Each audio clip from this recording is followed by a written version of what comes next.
I might follow on that because the topic of incentives has come up a couple of times, and I have a little bit of information on that I think might be helpful.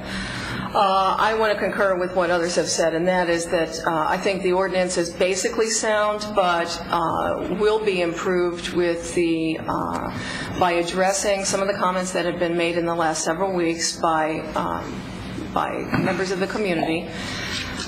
So I'm in favor of tabling the present version and quickly improving it. We have, after all, been working on this for approximately a year. So it's time for us to focus and get this work done.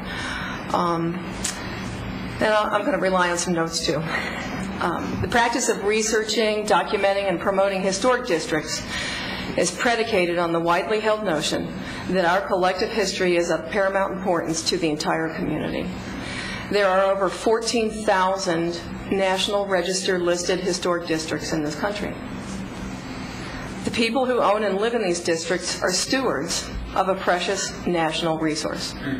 Historic districts represent a well-established public good, and the history they embody is our shared legacy, and that's why we direct public funds to historic districts at the federal level and at the state level and at the local level here in Blacksburg. So I want to outline what we're doing right here in our town, and this is in the spirit of offering incentives, not just clubbing people with rules.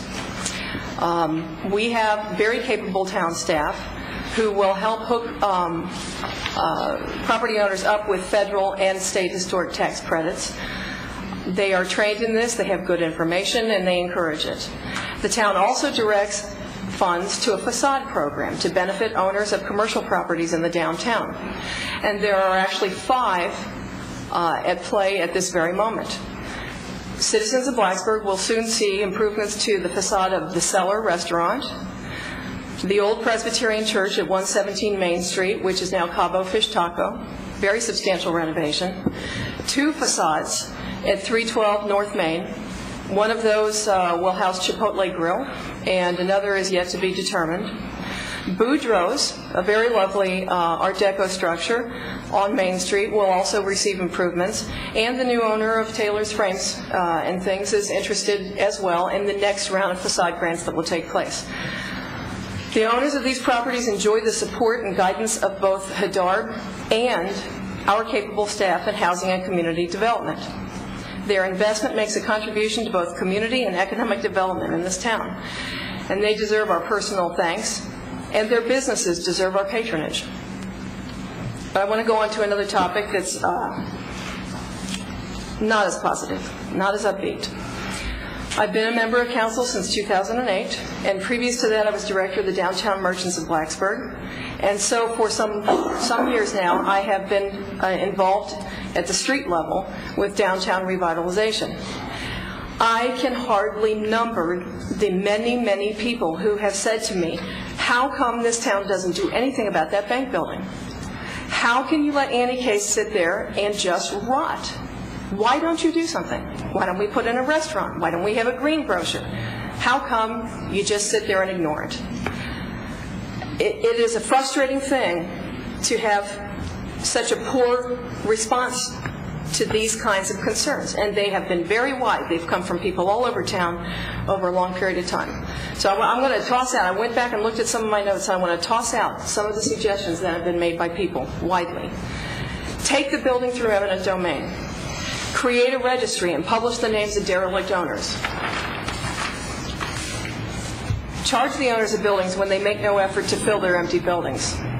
Clean the buildings up and charge the owners. Clean the buildings up and don't charge the owners. Make an offer to buy buildings with public funds. And there have been offers made to the owners of these 2 buildings. The fact is that the rights of individual property owners trump the collective interests of our citizens almost every time. So don't let anyone persuade you that individual property rights are under threat here. The law gives us very few options when buildings are allowed to sit empty, unimproved, and deteriorating.